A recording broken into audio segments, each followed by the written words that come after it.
салом алейкум дӯстони меҳрубон. имрӯз баҳри шумо як қиссаеро нақл мекунам.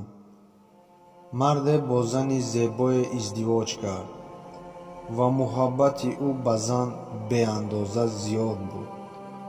ногаҳон ин зани зебо ба бемории пӯст гирифтор шуд ва зебогиаш ӯро тарк кардан гирифт.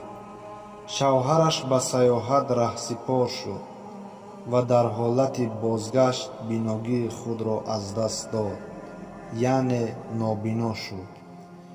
ба ҳамаи ин нигоҳ накарда, онҳо мисли пештара зиндагӣ бо меҳру муҳаббати худро идома медоданд.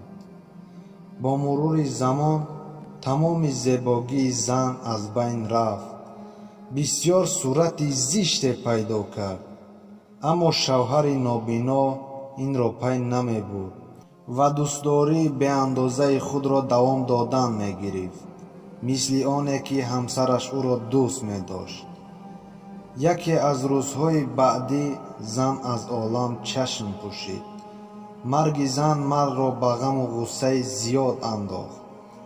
ӯ тамоми маросимҳои заруриро анҷом дод ва тасмим гирифт ки шаҳрро тарк кунад.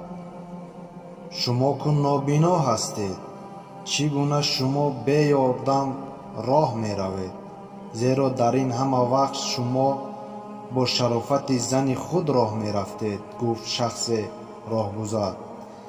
ман нобино нестам, ҷавоб дод мард. ман худро нобино вонамуд мекардам.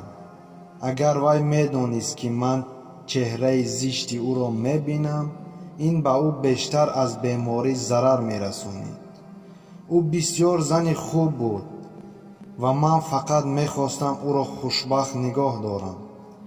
аз ҷиҳати ахлоқи чунин аст, ки баъзан мо беҳтар аст ки худро нобино вонамуд кунем ва камбудиҳои дигаронро нодида монем.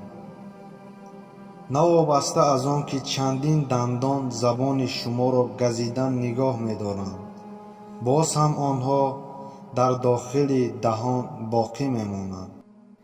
ҳатто ҳамин чашмҳо барои дидани якдигар офарида нашудаанд.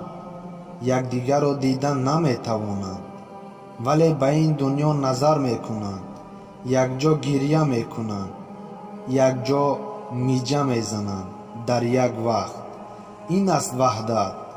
бигузор Аллоҳ рӯҳи мағфират ва ваҳдату якҷоя буданро ба мо ато фармояд. Амин ё раббал оламин.